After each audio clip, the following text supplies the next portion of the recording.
Sir ఈ మధ్యకాలంలో నేను ఒక ప్రాబ్లం ఫేస్ చేస్తున్నా సార్ ప్రెజెంట్. అదేంటంటే ఇప్పుడు పొద్దున్న లేచిన కాడ నుంచి ప్రతి ఒక్కరికి టీ లేనిది ఎవ్వరు ఏ పని స్టార్ట్ చేయరు. అటు కార్మికులు అవ్వని లేకపోతే ఇక ఇండస్ట్రీకి ఎవరైనా any time any person tea లేనిది ఏ పని చేయలేరు. ఎందుకంటే టీ ఇప్పుడు సిస్టమ్ దగ్గర ఉన్న వాళ్ళు కూడా టీ తాగితేనే కానీ ఇప్పుడు పని చేయదు అంటారు.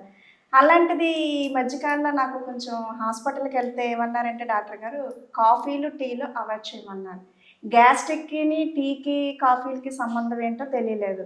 పొద్దున్న లేసిన కాంచి అదే ప్రతి ఒక్కరు తాగేది అది. అది ఎప్పటి నుంచో ఉన్నది కూడా. ఈ మధ్యకాలంలో అది ఆ రెండు అవాయిడ్ చేయమంటున్నారు. గ్యాస్ట్రిక్ వస్తే ఆ రెండు అవాయిడ్ చేయండి, దానివల్ల మీకు గ్యాస్ట్రిక్ వస్తుంది అంటున్నారు. అది ఎంతవరకు నిజమంటారు? కాఫీ టీలే గ్యాస్ట్రిక్ ప్రాబ్లం కారణం డాక్టర్ గారు చెప్పారు. అతను 100% కరెక్ట్, ఏ డౌట్ లేదు.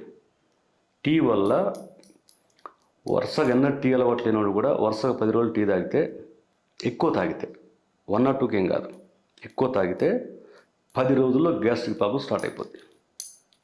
100% నిజం అది. కానీ మరి టీ లేకుండా అసలు పొద్దున్న లేవని టీ లేకపోతే కాఫీ తాగకపోతే గడవద్దు అనేది అది కరెక్టే. అస్సలు అవాయిడ్ చేయంటే అవాయిడ్ చేయడం సాధ్యపడదు. డాక్టర్లు ఎక్కువ అక్కడ ఫెయిల్ అవుతున్నారు, ఆయుర్వేదం చెప్పే వాళ్ళు అక్కడే ఫెయిల్ అవుతున్నారు.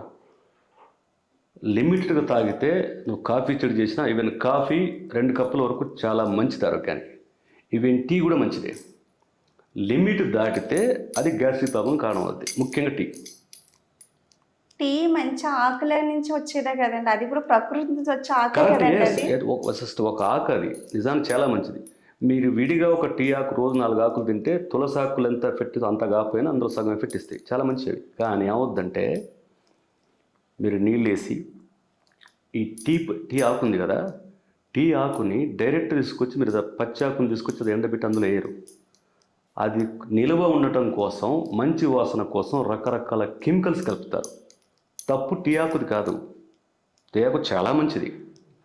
దాన్ని కెమికలైజ్ చేయడం వల్ల, రకరకాల కెమికల్స్ కలపడం వల్ల అది చిన్న సైజు పాయిజన్ అవ్వద్ది. It will become slow poison. ఇప్పుడు వెయిట్ లాస్ కూడా టీ ప్యాక్సే కదండి ఇప్పుడు వాడుతున్నారు. కాఫీ కూడా ఇప్పుడు పాలు బదులు ఒక వాటర్లోనే జిప్ చేసి తాగుతున్నారు కదా చాలా. అయినా 99% పొట్టలు తగ్గట్లే, వెయిట్ తగ్గట్లే. వై? ఎందుకంటే వెయిట్ తగ్గడం అన్నది, గ్యాస్ ప్రాబ్లం తగ్గడం, ఇవన్నీ కూడా మొత్తం మీ లైఫ్ స్టైల్ సంబంధించింది. టీలు కాఫీలు రోజుకు 2 నుంచి 4 వరకు హ్యాపీగా తాగొచ్చు, ఏమీ ఇవ్వదు. వాటికి మించితే కొంతమందికి చాలా ఎక్కువ తాగాల్సి వస్తుంది. లైక్ సాఫ్ట్వేర్ ప్రొఫెషనల్స్, మీ టీవీ ఆర్టిస్టులు కానీ, సినిమా ఆర్టిస్టులు కానీ, ఈ మీడియాలో ఉన్న వాళ్ళకి టీవీ విపరీతం తాగాల్సి వస్తుంది. విపరీతం తాగడం తప్పనిసరి అయినప్పుడు ఇది మాత్రమే మీకు అవుద్దని డాక్టర్ అయితే మీరు వినరు కాదు, వినలేరు. ఆ టీ అలవాటు అయిపోయిన టీ తాగకపోతే తలపోటు వచ్చేస్తుంది. తలపోటు ఏంటి, చివరికి మంచంలో పడతారు, తలనొప్పులు వస్తాయి, జ్వరాలు వస్తాయి, ఇంకా రకరకాల జబ్బులు కూడా, బీపీలు, షుగర్ కూడా వస్తాయి. ఏది ఒక డిజైర్ కనుక ఫుల్ఫిల్ కాకపోతే మీరు డెఫినెట్గా దానివల్ల జబ్బు తర్వాత మొత్తం జబ్బులు వచ్చేస్తాయి. అల్లకల్లం అయిపోతారు మనిషి. దానికి ఒకటే, చెడు అలవాటు ఒకళ్ళకి కంపల్సరీ అయితే, ఒకళ్ళ కంపల్సరీ అయితే, చెడు అలవాటు మానాలంటే మీరు ట్రై చేస్తే 99% మారరు. అప్పుడు దానికి ఒకటే మార్గం, మంచి అలవాటు ఇంకోటి చేసుకోవాలి. ఇప్పుడు గ్యాస్ట్రిక్ టైంకి ఫుడ్ తినకపోతే గ్యాస్ట్రిక్ వస్తుంది అంటారు. దానికి జీర్ణ అవస్థ వలన గ్యాస్ట్రిక్ వస్తుంది అంటారు. దానివల్ల విన్నాను తప్ప టీలు కాఫీల వల్ల గ్యాస్ట్రిక్ వస్తుంది అన్నది కదా. ఇప్పుడు మీకు చెప్తాను, మీరు టైంకి తినకపోతే గ్యాస్ ప్రాబ్లం వస్తుంది అంటుంటారు కదా. మీరు టైంకి తింటే గ్యాస్ ప్రాబ్లం వస్తుంది మీకు. మీరు టైంకి తింటే గ్యాస్ ప్రాబ్లం మీకు ఖచ్చితంగా వస్తుంది కదా. షాకింగ్గా పిచ్చి స్టేట్మెంట్లా ఉంటుంది కదా. టైం అనేది ఏ టైం మీరు కొలిచేది, మీరు వాచ్ని చూస్తారు కదా. 8 o'clock టిఫిను, 11 o'clock ఇది స్నాక్స్, 1 o'clock ఇది ఇది ఇది ఇది ఇది లెక్క కదా. క్లాక్ని ఫాలో అవుతారు. మీరు ఫాలో కావాల్సింది క్లాక్ను కాదు, you have to follow your body clock. మీకు కరెక్ట్ టైం తినమని చెప్పి, ఒక 60 ఏళ్ళకు కరెక్ట్ టైం తినమని చెప్తే, మీ డైజెషన్ సిస్టమ్ కెపాసిటీ వేరు, ఆ ఫంక్షనింగ్ వేరు. 60 ఏళ్ళకి పనిచేసే విధానం వేరు, మీ పాప పనిచేసే విధానం వేరు ఉంటుంది, లేదా మీ బాబు పనిచేసే విధానం వేరు ఉంటుంది, వాడికన్నా చిన్నోళ్ళకి పనిచేసే విధానం వేరు ఉంటుంది. మొత్తాన్ని కలిపి గుండు కొత్తకు పెళ్ళికి తద్దినానికి ఒకే మంత్రం చదవకూడదు. మీ బాడీ క్లాక్ మాత్రమే ఫాలో కావాలి. 8 o'clock రాత్రి మీరు బిర్యానీ తింటారు, లేదా పెరుగన్నం తింటారు. పెరుగన్నం తింటే చక్కగా అయిపోతుంది, పొద్దున ఆకలిస్తుంది, తినాలి. 8 o'clock 7 o'clock తినాలి. తినాలనిపిస్తుంది. నైట్ ఫుల్గా బిర్యానీ తినేసాము, 8 o'clock పైన ఫుడ్ తింటే రాత్రి తినది అరగదు, ఇది పడుద్ది. మధ్యాహ్నం తింటావు, 3 రోజులు గ్యాస్ ప్రాబ్లం వచ్చేస్తుంది. బాడీ క్లాక్ మాత్రం ఫాలో అవ్వాలి. ఆకలి అయితేనే తినాలి. 8 గంటలకు ఆకలి అయితే 8 గంటలకే తినాలి. 9 గంటలకు ఆకలి అయితే 9 గంటలకే తినాలి. మీ బాడీ చెప్పుద్ది. అంటే ఆకలేసే టైంకి మనం పని ఒత్తిడిలో పడిపోయి తినలేదనుకోండి, ఆ టైంలో గాలి తీసుకుంటుందంటే అది నిజమేనండి. అదే ఆ టైంకి మనకు లోపల ఓపెన్ అయ్యి ఆకలి టైంకి ఏం వేయకపోతే గాలి గాలి తీసుకోవడం కాదు, జీర్ణరసాలు రిలీజ్ అవుతాయి. అవి కొంచెం యాసిడ్ ఎఫెక్ట్ ఉంటాయి వాటికి. ఓకే, ఆకలి వేసినప్పుడు ఆ కెమికల్స్ రిలీజ్ చేస్తాయి. అవి కెమికల్స్ రిలీజ్ చేయడం తిను, నాకు శక్తి అవసరం అని చెప్తుంది. చెప్పినప్పుడు అదే ఆకలి. మీరైనా ఫుడ్ వేస్తే ఓకే, ఏకపోతే ఏమవుద్దంటే అది ఆ యాసిడ్ ఎఫెక్ట్ ఉండటం వల్ల లోపల ఎఫెక్ట్ అవుతుంది, అదే గ్యాస్గా మారుతుంది. అప్పుడు మీరు ఫుడ్ తినలేకపోతే చిన్న చిన్న స్నాక్స్ అంటే ఈ చిప్స్ గిప్స్ ఇంకా ఇలాంటివి కాదు. లైక్ అందరం మన పాతకాలంలో బాగా తినేవాళ్ళు, పల్లి తినేవాళ్ళు తెలుసు కదా, వేరుశనగలు కదా, సూపర్ ఫుడ్. అది ఒక చిన్న గిన్నెలో పెట్టుకోండి, అవి ఇన్ని పల్లీలు తినండి. ఒక 4 పల్లీలు తింటే మీకు గంటసేపు ఆకలేదు. మళ్ళీ ఇన్ని పల్లీలు తింటే అవి చాలా మంచిది. మళ్ళీ దాటికి కూడా ఆడికేదో ఆయిల్ ఉంటుంది, ఫ్యాట్ ఉంటుంది.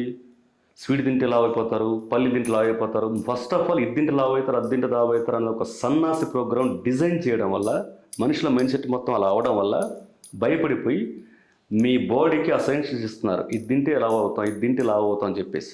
మీరే సజెషన్స్ మీ మైండ్ కనుక మీరు ఇచ్చుకుంటే, మీ బాడీకి ఇచ్చుకుంటే, మీ బాడీ ఎగ్జాక్ట్ అట్లా రియాక్ట్ అవుతుంది. చాలామంది తెలియదు ఏంటంటే ఈ ఫుడ్లు ఇవన్నీ తర్వాత సంగతి. ఎవరన్నా అమ్మాయి ఎక్కువ ఆడపిల్లకి నేను లావు అవుతున్న ఫీలింగ్ బాగుంటుంది, ఈ మధ్య ఎక్కువ ఉంటుంది. అది మీరు లావు అవుతున్నాను ఫీల్ అవుతే మీరు 1 kg పెరగాల్సింది 10 రోజుల్లో 2 kg పెరుగుతారు. ఎందుకు అంటే ఈ ఫుడ్ అన్నింటికన్నా కూడా ఎక్కువ పనిచేసి ఇంకో దరిద్ర ఫుడ్ ఉంది. అదేంటంటే మన హోల్ బాడీ కొన్ని కోట్ల కణాలమయం. అది తెలిసిందే కదా అందరికీ. ప్రతి కణం కూడా మీ హోల్ బాడీ ఏంటో అది మొత్తం దాంట్లో ఉంటుంది. అంటే మైండ్, చూపు, స్పర్శ, ప్రతి కణానికి ఉంటుంది. ప్రతి కణం కూడా ఒక మైక్రో హ్యూమనే. దానికి ఆలోచించే శక్తి ఉంటుంది, చూసే శక్తి ఉంటుంది. ఇవన్నీ మీరేం చెప్తారో అవి విని దానికి అనుకున్న పని చేస్తాయి. అమ్మోని లాగైపోతే ఓహో మనం లాగైపోతున్నాం, ఇంకా అవ్వాలని చెప్పేసి ఇలా అవ్వాల్సిందని తప్పకని ఇంత ఫాస్ట్గా అయిపోతుంది. ఎక్కువ ఆడపిల్లలు లావుగా ఉండే ఆడపిల్లలు మరింత లావు అవడానికి కారణం, ఎప్పుడైతే ఆ బెంగ స్టార్ట్ అవుతుందో మీరు ఎంత బెంగ పడితే అంత ఇంకెక్కువ లావు అవుతారు. ఇది అన్నిటికన్నా భయం అనుకుంటుంది. ఇప్పుడు స్టమక్ లో కూడా వేస్టేజ్ ఉంటుంది కదండి. ఇదివరకు అంటే చిన్నప్పుడు పిల్లలకి అవి ఇవి ఆవదాలని ఇలా ఏవో కొంచెం హోంవర్క్ పట్టించేవారు, స్టమక్ క్లీన్ అయ్యేది. ఇప్పుడైతే పెద్దవాడికి పిల్లలకి ఎవరికి స్టమక్ క్లీన్ అవ్వట్లేదు. వేస్టేజ్ ఉండిపోవడం వలన గ్యాస్ట్రిక్ వస్తుంది, అట్లాగే మన నోరు స్మెల్ వస్తుంది. అంటే దాని స్టమక్ నుంచి వేస్టేజ్ వల్లనే వస్తుంది అంటున్నారు. అది బయటకు రిలీజ్ అవ్వాలంటే ఇదివరకు అంటే మోషన్ ట్యాబ్లెట్లు వేసుకుంటాం. అలా కాకుండా మన ఆయుర్వేదంలో పిల్లలకి పెద్దోళ్ళకి మనం స్టమక్ రిలీజ్ అవ్వడానికి ఆ వేస్ట్ అంతా పోవడానికి ఏమైనా రెమెడీ ఉందా? ఉంది. ఎప్పటి నుంచి ఉంది అది. లంకనం దివ్యోషధం అని పాతకాలం సామెత ఒకటి ఉంది. లంకనం ఉపవాసం అనేది. ఉపవాసం చేయమంటే వారానికి ఒక రోజు కనుక ఉపవాసం చేస్తే మీరు ఏం తిన్నా ఆ వారంలో మొత్తం క్లీన్ అయిపోతుంది. కానీ అసాధ్యం దాదాపు 99% పీపుల్, నాలాంటి వాళ్ళు తప్ప. ఉపవాసం అంటే ఏం తినపోవటం కాదు, మీరు మామూలు తినే తిండి కన్నా ఎక్కువ హ్యాపీగా కడుపు కాలకుండా హాయిగా ఉండొచ్చు. దానికి రకరకాల లిక్విడ్స్ తీసుకోండి. పళ్ళరసం రోజుకు మామూలుగా మీరు పొద్దున్న టిఫిన్ చేయాలి, లేకపోతే ఆకలేస్తుంది. 1 గ్లాసు తాగితే ఆకలి తగ్గదు, 3 గ్లాసులు తాగండి, 20 గ్లాసులు తాగండి. అది తాగలేని వాళ్ళు 4 నిమ్మకాయలు తెచ్చుకుంటే వాటర్ చేసి పెట్టుకుంటే కొంచెం తాగితే 1 గ్లాసు తాగేసరికి మీకు అసలు ఆకలేదు. పిల్లలకు కూడా పిల్లల్ని ఎలాగ ఫాస్టింగ్ తాగరు. అదే అంటున్నారు. అప్పుడు ఏం చేయాలంటే వాళ్ళకి తేనీళ్ళు తాగించాలి, ఎక్కువ తేనె పోసి. ఒక దాంట్లో ఇంత చెంచేసి తాగండి, అది తాగడాడు. పిల్లలు టేస్ట్కే ప్రాధాన్యత ఇస్తారు, మనం హెల్త్ ప్రాధాన్యత ఇస్తాం. వానికి ఆరోగ్యం తాగరంటే పోమ అంటాడు. నెమ్మదిగా మనం ట్యూన్ చేయాలి. 1-10 సార్లు చెప్తే నెమ్మదిగా అలవాటు చేస్తే ఏదైనా అలవాటు అవుద్ది. 21 days కనుక ఏదైనా మీరు అలవాటు చేస్తే ఆటోమేటిక్గా అలవాటు అవుద్ది. అది బ్రెడ్ లో హనీ వేసి ఆ రూపంలో పెట్టగలుగుతాం అంతే. ఎస్ అంతే. అట్లా వాళ్ళ అదే చెప్తాను, చెడు అలవాటు మానం అంటే వాడు మాండు మనము మానం. ఒక మంచి అలవాటు చేయాలి, చేస్తే ఆటోమేటిక్ దాన్ని కొట్టేస్తుంది.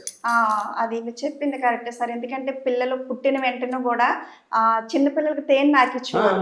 అది ఎందుకు నాకిచ్చారు మాకు అర్థం కాదు. తర్వాత తెలిసింది ఏంటంటే పిల్లలకి వేస్టేజ్ అంతా వేస్టేజ్ అంతా చిన్నప్పుడు పిల్లలకి వెళ్తుంది అన్నారు. ఆ చిన్నప్పుడే వేస్టేజ్ వెళ్తుంది అని ఐడియాతో చిన్నప్పుడు ఇచ్చినప్పుడు ఇప్పుడు ఎదిగిన తర్వాత కూడా పెద్దవాళ్ళు పిల్లలు అందరూ తీసుకోవచ్చు కదండి. కానీ ఇప్పుడు అది హెవీ తీసుకున్నా కూడా దానివల్ల ప్రాబ్లం వస్తుంది అంటారా? ఎక్కువ తీసుకోకూడదు అంటారుగా. పాల వల్ల ఎఫెక్ట్ ఉంటుంది, పెరుగు వల్ల మజ్జిగ వల్ల ఏ ఎఫెక్ట్ ఉండదు. ప్లస్ ఇప్పుడు పిల్లలు పెరుగు తినడం తినరు, చిచి అంటారు. పెరుగులు ఇంత తినేసి కలిపివ్వండి, అది తింటాడు. ఎందుకంటే పిల్లలు బేసిక్గా స్వీట్ని కారాన్ని బాగా ఇష్టపడతారు. వాళ్ళ డైజెషన్ సిస్టమ్ భయంకరంగా ఉంటుంది, విపరీతంగా భయంకరంగా ఉంటుంది వాళ్ళకి. కాబట్టి హార్డ్ ఫుడ్ని బాగా ఇష్టపడతారు వాళ్ళు బేసిక్గా. వాళ్ళు నువ్వు పెరుగు తినవంటే తిన్న పిల్లోడు ఇంత తేనె పోసి కలిపిస్తారంటే అట్లా నెమ్మది అలవాటు చేయండి, ఒక 20 days అలవాటు చేయండి. వాడు అమ్మ నాకు పెరుగు తేనె కలిపిమంటాడు. నువ్వు పెరుగు తిన్నానా మంచిది అంటే పొరపాటు పిల్లలు వినరు. టేస్ట్ ఉంటుందంటే వింటారు. మీరు ఆరోగ్యాన్ని మంచిదని మీరు ఎంత నెత్తి నోరు కొట్టుకోండి, పిల్లలు వినరు. అప్పుడప్పుడు స్టమక్ లో కూడా కొన్ని సౌండ్ సిస్టమ్స్ వస్తూ ఉంటాయండి. ఎందుకు సార్ అవి? చాలా మందికి లోపల పెద్ద వ్యవస్థే ఉంది. అది టైం తినడం వల్ల లేకపోతే ఏంటి, అది గుర్రు గుర్రు అని సౌండ్లు వస్తూ ఉంటాయి పెద్దవాళ్ళకి పిల్లలకి కూడా. అదంతా కూడా ఒక నాయన నేను నాశనం అయిపోతున్నా, నీ బాడీ మొత్తం సర్వనాశనం అయిపోతున్నా, కొంచెం కేర్ తీసుకోరా నా మీద సచ్చిన కూడా అని చెప్తుంటాయి. దానికి సింప్టమ్స్ సార్ అవి?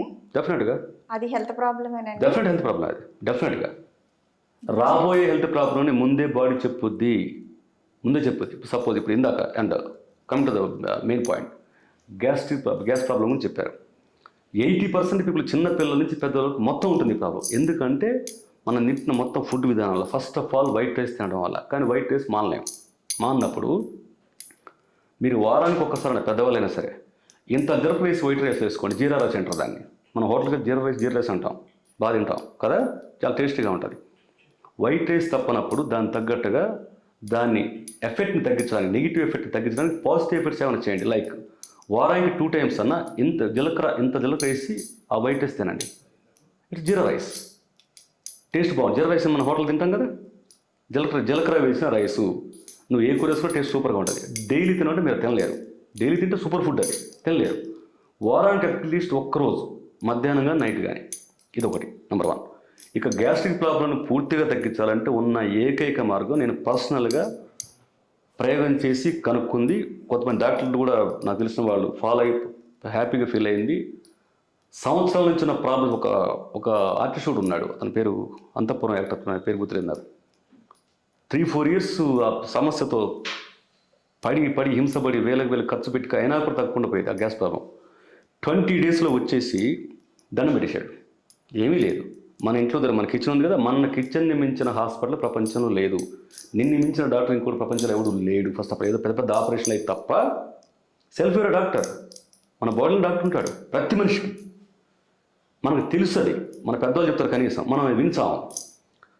రోజు కనుక ఇప్పుడు సందర్భం చెప్తాను, ఎంత పెద్ద గ్యాస్ ప్రాబ్లం కానీ చిన్న వాళ్ళు కానీ పెద్దవాళ్ళు కానీ మీరు డే అంతా ఏ ఫుడ్ తినండి. ఒక ఫుడ్ పొద్దున కంపల్సరీ తినండి, కుదరకపోతే సాయంత్రం తినండి, కుదరకపోతే నైట్ తినండి.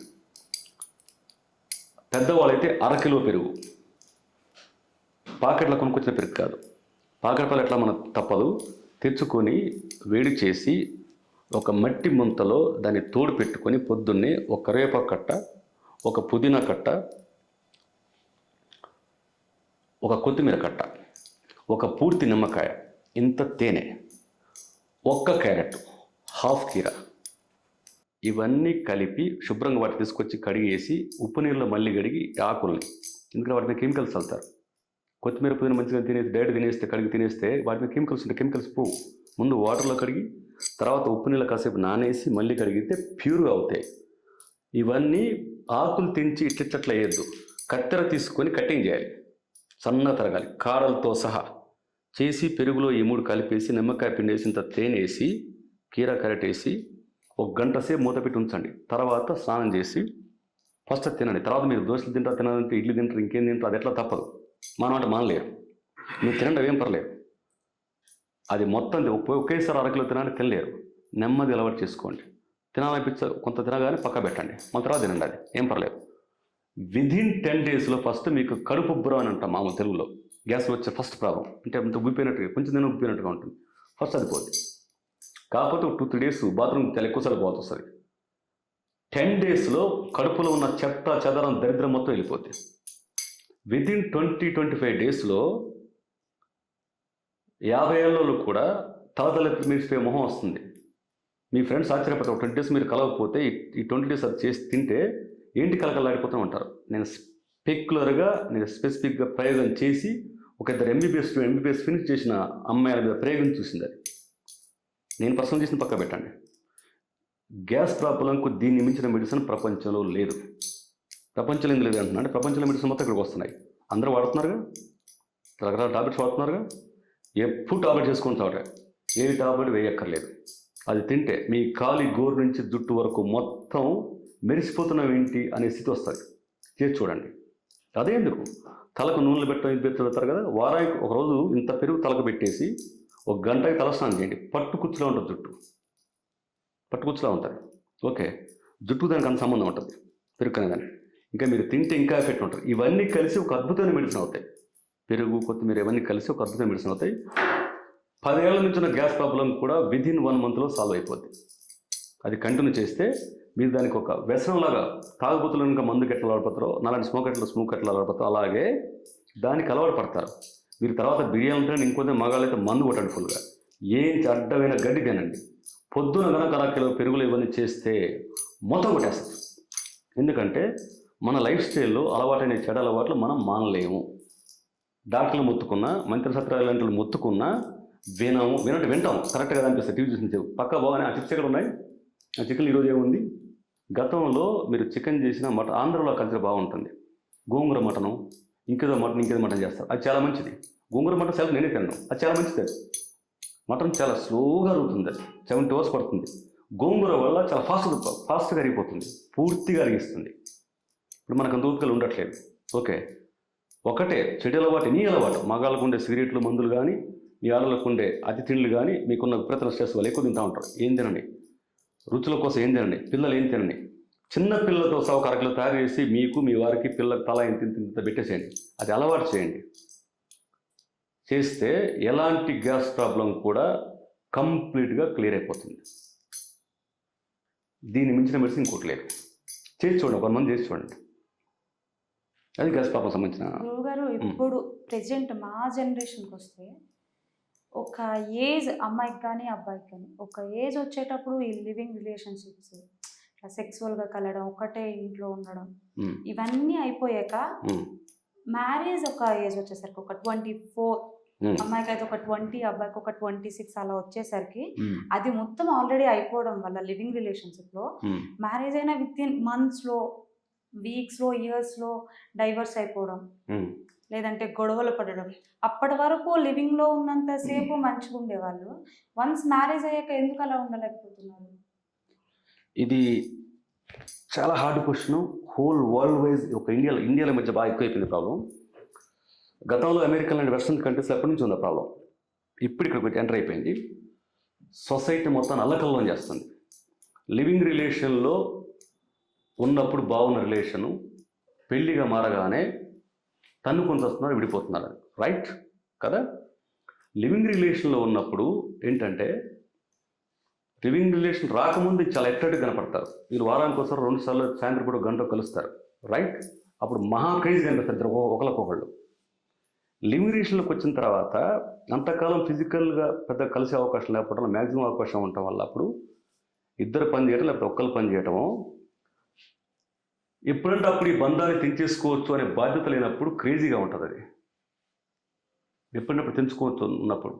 వన్స్ మ్యారేజ్ అయ్యేసరికి ఆడపిల్లకేమో వీడు నా సొంతం అన్న ఫీలింగ్ తెలియకుండా చిన్నప్పటి నుంచి తల్లి తండ్రిని కంట్రోల్ చేయటం, చిన్నప్పటి నుంచి ఒక అమ్మాయి తండ్రిని కంట్రోల్ చేస్తూ ఉంటుంది. మీరు గమనిస్తే బాగా తండ్రి భార్య మాట వినడు. సపోజ్ ఒక భర్త భార్య మాట పెద్దగా వినడు, కూతురు మాట వింటాడు. అది తెలియకుండా ఒక మగాన్ని కంట్రోల్ చేయటం ఆడపిల్లకి నెమ్మదిగా అలవాటు అవుద్ది. భర్త తండ్రి స్థానంలోకి వస్తాడు కాబట్టి అలాగే కంట్రోల్ చేయడం ట్రై చేస్తారు. వీడు వాళ్ళ అమ్మని కంట్రోల్ చేస్తారు చిన్నప్పటి నుంచి. వన్స్ మ్యారేజ్ అయిపోతే ఇది నా సొంతం అనే ఫీలింగ్ వస్తుంది. ఎప్పుడైతే ఇది నా సొంతం అనే ఫీలింగ్ వస్తుందో, ఈగో ప్రాబ్లం జనం చెప్తుంటారు, నా సొంతం అనే ఫీలింగ్ వస్తే ఒక రకమైన అడ్వాంటేజ్ తీసుకోవడం ఉంటుంది, అది వస్తుంది. ప్లస్ మ్యారేజ్ చేసుకోగానే లివింగ్ రిలేషన్లో ఆ రిలేషన్లోకి రాకముందు ఎంత క్రేజీనెస్ ఎంత ఉంటుందో అంత లివింగ్ రిలేషన్ నిజానికి ఉండదు. మీరు గమనించింది ఏదన్నా ఉంటుంది, అంత ఉండదు. వన్స్ మ్యారేజ్లోకి రాగానే అడ్వాంటేజ్ తీసుకుంటారు. వైఫ్ అంటే ఎప్పుడంటే దొరుకుతుంది అని చెప్పేసి, భర్త అంటే ఎప్పుడంటే దొరుకుతారు అని చెప్పేసి, ప్లస్ నా మాటే వినాలి అని అమ్మాయి, నా మాటే వినాలని అబ్బాయి. లివింగ్ రిలేషన్లో నా మాటే వినాలని అనే ఒత్తిడి ఉండదు. అప్పుడు ముఖ్యంగా లివింగ్ రిలేషన్లో ఉన్నది ఏంటి? స్వేచ్ఛ.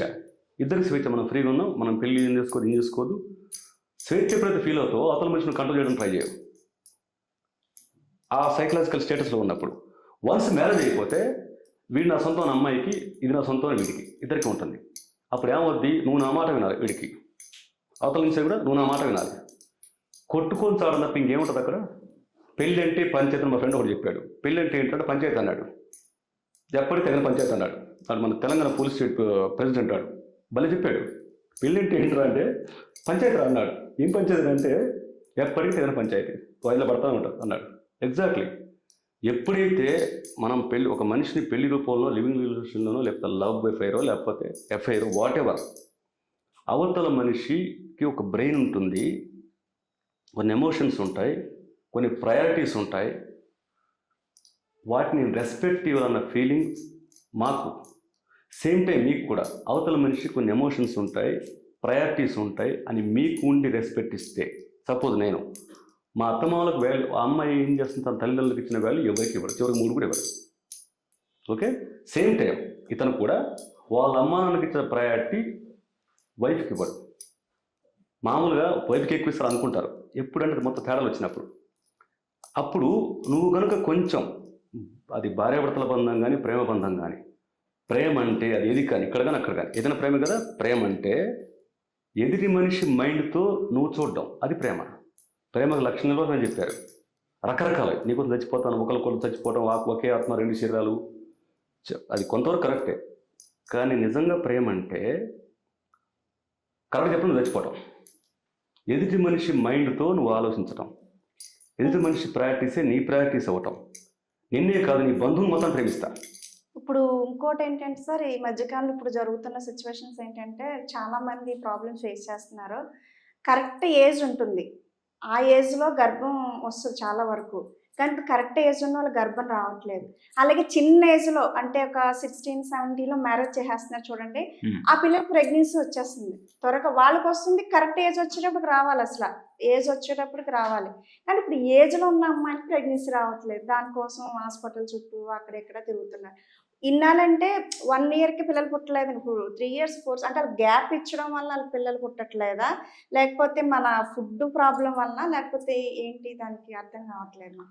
ఇప్పుడు ఉండే హెల్త్ ప్రాబ్లమ్స్ కానీ, సైకలాజికల్ ప్రాబ్లమ్స్ కానీ, రిలేషనల్ ప్రాబ్లమ్ కానీ, ప్రతిదానికి ఫుడ్డే కారణం అనేది చాలా డెప్త్ ఉన్న సబ్జెక్ట్. అది మీకు నా చెప్పాను. అది మీ ఫుడ్ మీ హెల్త్ని డిసైడ్ చేస్తుంది, మీ మెంటల్ హెల్త్ని కూడా డిసైడ్ చేస్తుంది. మీరు నైట్ ఫుల్గా బిర్యానీ తినేసి, లేదా మగలైతే మందు కొట్టేసి బిర్యానీ తిని పొద్దున్న లేస్తే ఆడ పలకరిస్తే చిరాకు పడతాడు. ఆడికి ఇంత పెరుగన్నం పెట్టి లేపితే కూల్గా ఉంటాడు. ఫుడ్ అంత ప్రభావం చూపిస్తుంది. మీరు ఇప్పుడు టెస్ట్ చేసి చూడండి, అంత ప్రభావం చూపిస్తుంది. ఎందుకంటే మన బాడీ మొత్తం ఫుడ్ బేస్డే. అంటే హార్మోన్ ప్రాబ్లమ్ అని ఆటోమేటిక్గా హార్మోన్ బ్యాలెన్స్ ఎందుకంటే ఇప్పుడు లేడీస్ హార్మోనల్ ఇంబ్యాలెన్స్ వస్తుంది. ఇప్పుడు తీసుకో. అయితే ఇప్పుడు మీరు చెప్పిన కమింగ్ టు యువర్ క్వశ్చన్, తక్కువ ఏజ్లో ఎందుకు గర్భాలు వస్తున్నాయి అంటే యాక్చువల్లీ వన్స్ మెచ్యూర్డ్ అయిన తర్వాత any time ready to pregnant, అది ప్రకృతి, అది ప్రకృతి ధర్మం. అది ఒకప్పుడు ఒక 30-40 ఇయర్స్ బ్యాక్ 10 ఏళ్ళు పెళ్లి చేసేవాళ్ళు, 10 ఏళ్ళు తల్లు అయ్యేవాళ్ళు. వాళ్ళు హ్యాపీగా 50 ఏళ్ళు 25 ఏళ్ళు 30 ఏళ్ళు కాపురం చేసుకుంటూ వస్తున్నారు. ఇప్పుడు ఏమవుతుంది, ఎడ్యుకేషన్ పేరుతో 25 ఏళ్ళు దాటితే తప్ప పెళ్లి చేసి చావట్ల. పోనీ పెళ్లి చేసుకున్న పిల్లలు ఉంటున్నారా? వద్దు, మనం సెటిల్ అయిన తర్వాత కందాం. 2 ఇయర్స్ 3 ఇయర్స్ గ్యాప్లు. ఏమవుతుంది, ప్రకృతి పరంగా 22-25 మధ్య పిల్లల్ని కంటానికి పర్ఫెక్ట్ ఏజ్. అట్లీస్ట్ 20 దాటగానే to 25 లోపలే, ఇంకా చెప్పండి 24 లోపలే. 25 దాటితే తప్ప పిల్లలు కానట్లే. ఇప్పుడు అంటే పెళ్ళి అయిన తర్వాత అమ్మాయి ఇంకా గర్భం దాల్చారంటే బొబ్బాస్కాయ తినకూడదు, అది ఏంటంటే ఫస్ట్ నుంచి వాళ్ళు బొబ్బాస్కాయ జ్యూసులు తాగడం ఇట్ల వల్ల తర్వాత దానివల్ల కూడా ప్రెగ్నెన్సీ పోతాయి అని చాలా వరకు అంటారు. అదంతా నిజమేనా అంటారా? బొబ్బాస్కాయ తింటే గర్భం పోతుంది అనేది పచ్చి అబద్ధం. ఏమన్నా వెల్ క్వాలిఫైడ్ డాక్టర్లు మీరు అడగండి. బొప్పాస్ పండు చాలా మంచిది, చిన్న పిల్లల నుంచి ముసలాళ్ళ వరకు బొప్పాస్ పండు చాలా మంచిది. ఈవెన్ బొప్పాస్ ఆకు ఎంత మంచిదో మీకు తెలియదు. ఈ ప్లేట్లెట్స్ తగ్గిపోతాయి అంటూ ఉంటారు కదా, హాస్పిటల్ తీసుకెళ్తే 50,000 లక్ష అవుతాయి.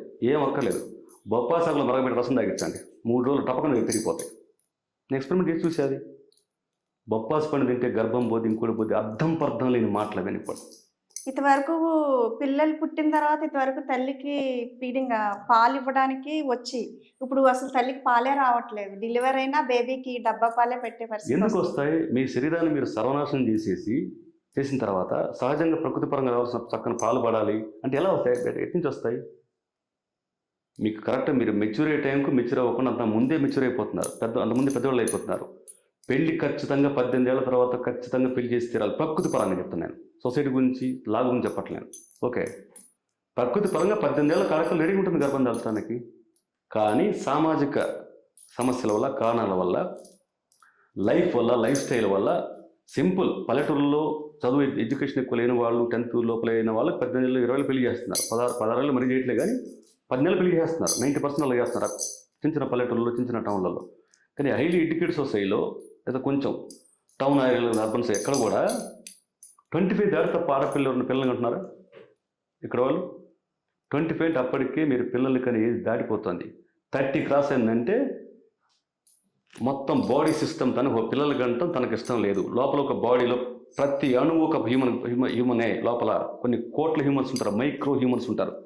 వాళ్ళు సజెషన్స్ ఇవ్వబడతాయి. ఇప్పుడు ప్రెగ్నెన్సీ అయిన తర్వాత వాళ్ళకి పెయిన్స్ ఉండట్లేదు సార్. మాట్లాడితే సిజరీన్ అంటున్నారు. చిన్న వయసు అయినా పెద్ద వయసు అయినా ఇప్పుడు ఇన్నర్లో ఇప్పుడు డెలివరీ ఫ్రీగా అవ్వట్లేదు. ఆ పెయిన్స్ అన్నవి ఉండట్లేదు. ఎందువల్ల అర్థం కాలేదు సార్. ప్రెగ్నెన్సీ లేడీ అంటే ఒక టైం ఒక 8-9 మంత్స్ వచ్చిందనేటికి ఆటోమేటిక్గా డెలివరీ అయిపోతుంది, పెయిన్స్ ఉంటాయి. ఇప్పుడు అసలు 10 వచ్చినా 10 మంత్స్ వచ్చినా వాళ్ళకి డెలివరీ అవ్వడం కష్టం అవుతుంది, పెయిన్స్ ఉండట్లేదు, సిజరీనే చేస్తున్నారు ప్రతి ఒక్కరికి కూడా. ఎందుకంటే సిజరీన్ అనేది బిగ్గెస్ట్ బిజినెస్ అయిపోయింది. హార్డ్గా నిజం చెప్పాల్సి వస్తే ఇదివరకు హాస్పిటల్ క్రితం ఆపరేషన్ చేసి పడేసి, ఇదివరకు గతంలో ఒక 20 ఏళ్ల క్రితం 25 ఏళ్ల క్రితం ఆపరేషన్ అంటే తప్పనిసరి పరిస్థితుల్లో తల్లి ప్రాణానికి ప్రమాదం వద్దు అనుకున్న పరిస్థితుల్లో మాత్రం ఆపరేషన్ చేశారు. ఇప్పుడు ఏం చేస్తున్నారు? డేట్ ఫిక్స్ చేయడానికి ఆ టైం కోసి పెడేస్తున్నారు, ప్రకృతి విరుద్ధంగా బిహేవ్ చేస్తున్నారు. వన్స్ ఆపరేషన్ ఏంటంటే మీరు ఎన్ని మెడిసిన్స్ వాడండి, ఏం వాడండి, ఇచ్చేయండి, డెఫినెట్లీ అదొక విరిగిన చెట్టుతో సమానమే. దాంట్లో నో డౌట్. మీరు పెళ్ళై పిల్లల్ని కానీ ఆపరేషన్ ద్వారా పిల్లల్ని కన్నా ఆడపిల్లని ఏమన్నా అడగండి, ఆపరేషన్ కాకముందు ఎలా ఉన్నారు, ఇప్పుడు ఎలా ఉన్నారు. మీరు ఎంత పర్ఫెక్ట్ మెడిసిన్ వాడండి, అవసరం ఉన్నా లేకపోయినా తప్పనిసరి అయితే మాత్రమే ఆపరేషన్ చేయాలి అనేది మెడికల్ సైన్స్ చెప్తుంది. కానీ ఇప్పుడు ఏమైపోయింది? అమ్మో పెయిన్స్ వస్తాయి, పెయిన్స్ ఆ పెయిన్ తట్టుకోలేము కదా. ఆ పెయిన్ తట్టుకుంటే ఇంకా ఆల్టర్నేటివ్ చాలా ఉన్నాయి కదా. ఈ మధ్య డెలివరీ అవ్వడానికి చైనీస్ వైద్యం ఉంది. ఈ మధ్య ఫారిన్ కంట్రీ చాలా మంది ఫాలో అవుతున్నారు. అది స్విమ్మింగ్ పూల్లో డెలివరీ చేస్తున్నారు, స్మూత్గా అవుతుంది డెలివరీ. ఎక్స్పెరిమెంట్ చేశారు, సక్సెస్ అయింది కదా. వాటర్లో అది కరెక్ట్. అది అలాంటి ఎన్నో నేచురల్ పద్ధతులు ఉన్నాయి. మీకు పెయిన్స్ రాకపోతే పెయిన్స్ రావడం అనేది ప్రకృతి. అది దాన్ని విరుద్ధంగా వెళ్తే నేను ప్రకృతి ఏం చేయాలో చేస్తుంది. ప్రకృతిని నువ్వు డిస్టర్బ్ చేస్తే ప్రకృతి నేను డిస్టర్బ్ చేస్తుంది. అది లైక్ నువ్వు చెట్లను కొట్టేసి మొత్తం వరదలు రావటం, ఎండాకాలం భయంకరంగా సత్యంత ఎండలు రావటం, వానాకాలం అసలు వానలు రాకపోవడం, కరెక్ట్ పంటలు వచ్చే టైంకి వరదలు వచ్చి మొత్తం కొట్టుకుపోవటం, అడ్డదిడ్డంగా అయిపోవటం, అల్లకల్లం అయిపోవటం జరుగుతున్నాయిగా. అంటే ఆ టైం అయితే పెయిన్స్ వస్తాయి కానీ ఆ పెయిన్స్ రాకముందే వీళ్ళు చేసేస్తున్నారండి. అంతే కదా.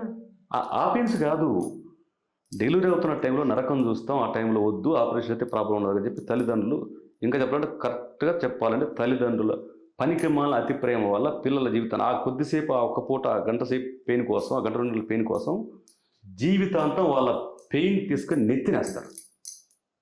మీరు ఆపరేషన్ ఆడపిల్లలు అడగంటే ఏం చెప్తారు? అప్పుడు గంట బాధపడి సరిపోయేది, ఇప్పుడు ఈ బాధ అయిపోయిందని చెప్పేసి ఏమాత్రం హార్డ్గా పని చేసినా కూడా పొరపాటున అక్కడ ఏమైనా తేడా వస్తే మళ్ళీ పెయిన్స్, మళ్ళీ రకరకాల పెయిన్స్ ఏదో వచ్చేసి మళ్ళీ రీఆపరేషన్లు తక్కువ అవుతాయి. ఖచ్చితంగా నువ్వు పొట్టను కోయడమే కదా, సహజంగా ఉన్న పొట్టను కోయడమే కదా. ప్రకృతి విరుద్ధంగా పోవడం వల్ల పెయిన్స్ కూడా రాకూడదు. పెయిన్స్ వస్తే కూడా వాటికి పెయిన్ కిల్లర్స్ వేసేసి, అది సహజమేనే. అవి మగాళ్ళు కాబట్టి మగాళ్ళకి పెయిన్స్ ఉండదు మీరు చెప్తారు అంటే, ఆడపిల్లలకు మగాడుకునే పెయిన్స్ మగాళ్ళకు ఉంటాయి. ఆ పెయిన్స్ సైకలాజికల్ పెయిన్స్ వాళ్ళకి 100 ఉంటాయి ఏమా. కానీ ఆ సహజంగా వెళ్ళే వాళ్ళకి ఏమీ అవ్వదు. ఇప్పుడు మన పెద్దవాళ్ళు ఉన్నారు, మా అమ్మగారు అలాంటి వాళ్ళు ఉన్నారు, వాళ్ళు 70s వచ్చిన ఇంటి పని చేస్తారు. మీరు 30 ఏళ్ళు దాటితే ఇంటి పని కాదు కదా, కనీసం చీపురు పట్టుకుని గట్టిగా వంగకూడడం కూడా మీకు సాధ్యపడట్లేదు. కదా. అవును. మరి వాళ్ళు 76 years కూడా పటపట వచ్చేస్తారు కదా. ఎందుకు? వాళ్ళు ప్రకృతికి అనుగుణంగా ఉన్నారు. వాళ్ళు టక్కన పోయి పొట్టలు వేయించుకొని బిడ్డలు బయట తీయాల. తప్పనిసరి అయితే మాత్రమే ఆపరేషన్ చేసేవాళ్ళు. ప్రకృతి విరుద్ధంగా ఉండటం వల్లే, న్యాచురాలిటీ విరుద్ధంగా ఉండటం వల్లే మీ బాడీ మొత్తం అన్యాచురల్ అయిపోద్ది. అప్పుడు ఆటోమేటిక్గా వాళ్ళు రోగాల పుట్టయిపోద్ది. 30 ఏళ్ళకి రోగిష్టి బ్యాచ్ అయిపోతారు. గురూజీ, ఇప్పుడు ప్రెసెంట్ జనరేషన్లో లేడీస్ ఎక్కువగా ఫేస్ చేసే ప్రాబ్లం వైట్ డిశ్చార్జ్. అవును అవును. అదేంటంటే మెడిసిన్ ఆయుర్వేదిక్ అని ఏవో పసరలు గడ్డి అవన్నీ పెడుతున్నారు, అయినా సరే అది క్యూర్ అవ్వట్లేదు. సో అలా మెడిసిన్ ఇస్తే ఏమవుతుందంటే బాడీలో హీట్ ఇంకా ఎక్కువ అవుతుంది సైడ్ తప్ప ఎఫెక్ట్స్ వస్తాయి. తగ్గట్లేదు. అంటే ఇప్పుడు మన మెడిసిన్ కాకుండా ఇంట్లో ఉండే ఫుడ్స్ వల్ల అది క్యూర్ చేసుకోవచ్చు. బ్రహ్మాండంగా జస్ట్ అంటే ఎలాంటి ఫుడ్స్ వల్ల క్యూర్ అవుతుంది కదా. వైట్ డిశ్చార్జ్ అనే ప్రాబ్లంకి రకరకాల మెడిసిన్స్ వస్తాయి. వాటి వల్ల సైడ్ ఎఫెక్ట్స్ చాలా వస్తాయి. ఎనీ మెడిసిన్, మీరు ఏ మెడిసిన్ వాడండి, ఎనీ మెడిసిన్, అలోపతిలో అంటే మనం జనరల్ తెలిసే మెడిసిన్, ఆయుర్వేదం, హోమియోపతి కాక ఎనీ మెడిసిన్ మీకు ఖచ్చితంగా ఒక జబ్బుకి ఇస్తే ఇంకో సైడ్ ఎఫెక్ట్ ఖచ్చితంగా ఉంటుంది. సపోజ్ పెయిన్ కిల్లర్స్, పెయిన్ వచ్చినప్పుడు ఇస్తారు, ఇంకో సైడ్ ఎఫెక్ట్ ఉంటుంది, ఇంకో సైడ్ ఎఫెక్ట్ ఉంటుంది. ఏదో ఎందుకు కరోనాకు మెడిసిన్స్ ఏమైంది, విపరీతం హార్ట్ అటాక్లు వచ్చాయి. అదంతా తెలిసిందే కదా. పునీత్ రాజ్కుమార్ లాంటి యాక్టర్ కూడా సూపర్ మ్యాచ్ పర్సనాలిటీ కూడా చచ్చిపోయాడు హార్ట్ అటాక్ వల్ల కదా. ఇప్పుడు వైట్ డిశ్చార్జ్ అదేదానికి ఫస్ట్ ఆఫ్ ఆల్ డే టైంలో ప్రాపర్ ఫుడ్ తీసుకుంటే, హెల్దీ ఫుడ్ తీసుకుంటే అప్పుడు సాఫ్ట్గా ఉండటమే కాకుండా వైట్ డిశ్చార్జ్ అనే సమస్య కూడా రాదు. ఎందుకంటే బ్యాడ్ కెమికల్స్ మొత్తం వెళ్ళిపోతాయి. ఆ టైంలో ఫస్ట్ హార్ట్ తినొద్దు. వీళ్ళ నానమ్మ గారు చెప్పారన్నారు కదా స్వీట్ తింటామని. ఇప్పుడు సందర్భం చెప్తున్నా, ఒకటి గుర్తొచ్చింది నాకు. హీరో నాగార్జున 60లో కూడా వాళ్ళ పిల్లల కంటే చామింగ్గా ఉంటాడు. వై? అతను మాట చెప్పాడు, అతను హెల్త్ ఇష్యూస్ చాలా ఉన్నాయి అతను పాటించేవి. నేను కంపల్సరీ నైట్ కాగానే ఫుడ్ తింటే కంపల్సరీ ఒక స్వీట్ తింటాను, నాకు ఊహ తెలిసినప్పటి నుంచి అన్నాడు. మన నాగార్జునంత చామింగ్ మొహం ఎవరికి ఉండదుగా. 5 కాదు 25 కుర్రాలకు ఉండట్లేదు కదా. ఎందుకు? స్వీట్ అనేది, ఒక స్వీట్ తింటాం అనేది చాలా మంచిది. లాగైపోతాం. అమ్మ మరి నాగార్జున కావట్లేదు, 30 ఏళ్ళు తింటున్నాడు స్వీట్ రోజు ఇప్పుడు తినగానే. అది అతని మొహం చిన్నపిల్లలా ఉంటుంది ఏమో కదా. ఏవైతే నిజంగా మంచి చేస్తాయో వాటిని భయపడిపోయి ఈ తినకూడదు అయి తినకూడదు అని చెప్పేసి ఆ అవేర్నెస్ మరి కొంచెం ఎక్కువైపోయి అడ్డమైన గడ్డి వేసి అవసరం బాడీకి అవసరం కొవ్వు, బాడీకి చాలా అవసరం, కొవ్వు చాలా మంచిది ఒక స్థాయి వరకు. స్వీట్ తింటే లావ్ అయిపోతామని పూర్తి ఎవరు చేస్తారు ఏమా. పాలు తాగకూడదు, పాలు ఎక్కువ తాగకూడదు, పెరుగు ఎక్కువ తినకూడదు, ఒట్టి మజ్జిగ తాగాలి, మజ్జిగ ఎవరు తాగడు. ఇప్పుడు మ్యాంగోస్ కూడా ఎక్కువ తింటుంటే షుగర్ వచ్చేస్తుందని విన్నాను సార్. షుగర్ అన్నది ఇప్పుడు ఇంతవరకు ఎక్కడో పూర్వం ఎవరికన్నా ఉంటే వాళ్ళది వంశపరంగా వచ్చింది వాళ్ళకి అనేవారు. ఇప్పుడు వంశంతో సంబంధం లేకుండా చిన్నవాళ్ళకి అప్పటికప్పుడు పుట్టిన బేబీ కూడా వస్తుంది అంటున్నారండి. అది మాకు చాలా ఆశ్చర్యం. పుట్టిన బేబీకి కూడా షుగర్ వస్తుంది. అలాగే మామిడికాయల వల్ల కూడా తింటే షుగర్ వస్తుంది అంటారు. అది ఎంతవరకు కరెక్ట్ సార్? మామిడి పళ్ళు కానీ ఇంకే పండు, ఏ పండు వల్ల ఏ జబ్బు రాదు. ఫస్ట్ ఆఫ్ ఆల్ ఏ పండు వల్ల ఏ జబ్బు రాదు. పండు అనేది మనిషి శరీరాన్ని బాగు చేసే ఒక అద్భుతమైన మెటీరియల్ అది పండు అనేది ఏమా. ఓకే, ఈ అపోహలు అని చెప్పాను కదా, కొన్ని పనికిమాలని మొత్తం ఫిక్స్ చేసి పెట్టారని చెప్పేసి ఏ సీజన్లో దొరికే పళ్ళు ఆ సీజన్లో విపరీతంగా తినేసేయాలి. దాన్ని మించిన హెల్త్ సూత్రం ఇంకోట్లేదు. ఇక్కడ మీరు డయాబెటీస్ గురించి చెప్తున్నారు కదా, షుగర్ జబ్బు గురించి. షుగర్ జబ్బు బేసిక్గా ఎవరికైనా సరే కామన్గా వచ్చేది, బేసిక్గా అది వచ్చేది మానసిక ఒత్తిడి వల్ల.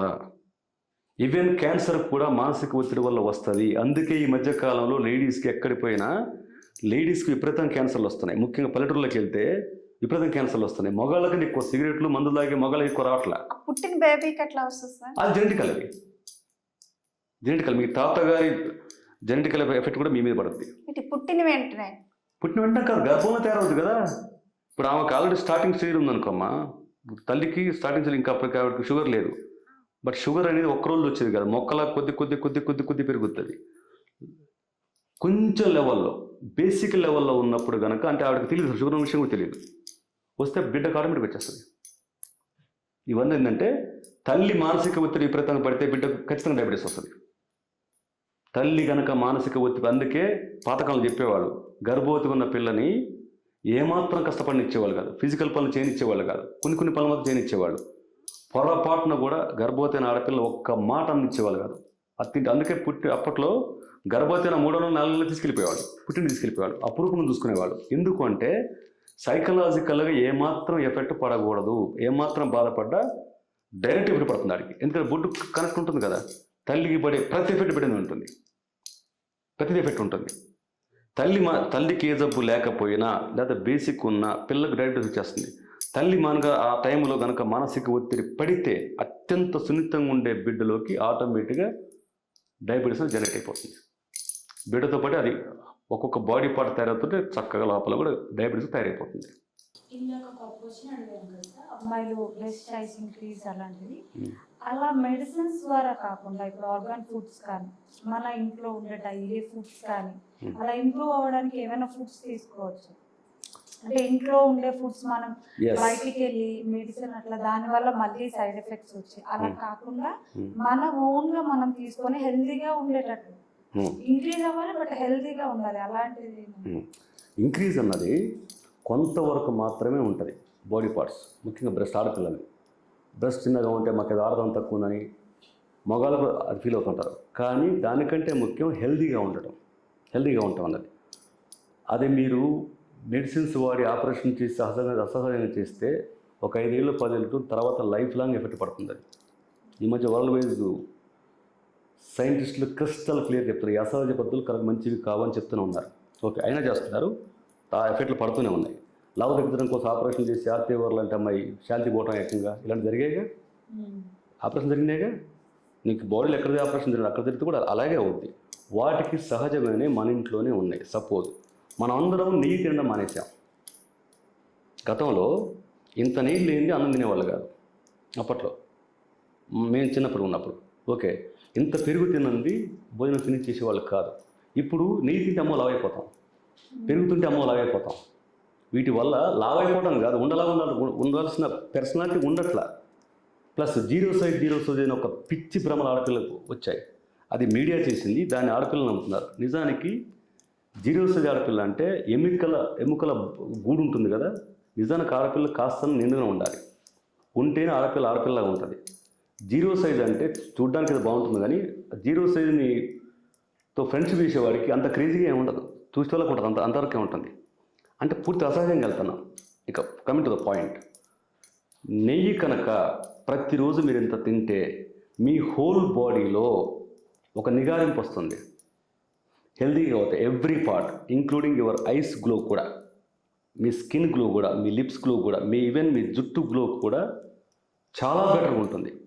ప్లస్ ఖచ్చితంగా ఇంక్లూడ్ అవుతుంది, ఒక్క పార్ట్ కాదు, మొత్తం మీ జుట్టు బాగా పెరుగుతుంది నెయ్యి బాగా తింటే. మీరు చేసి చూడండి, డెఫినెట్గా ఒక్క బ్రెస్టే కాదు, మొత్తం మీ జుట్టు బాగా పెరుగుతుంది. మీరు 3 నెలలు తిని చూడండి, నెయ్యి తిని చూడండి.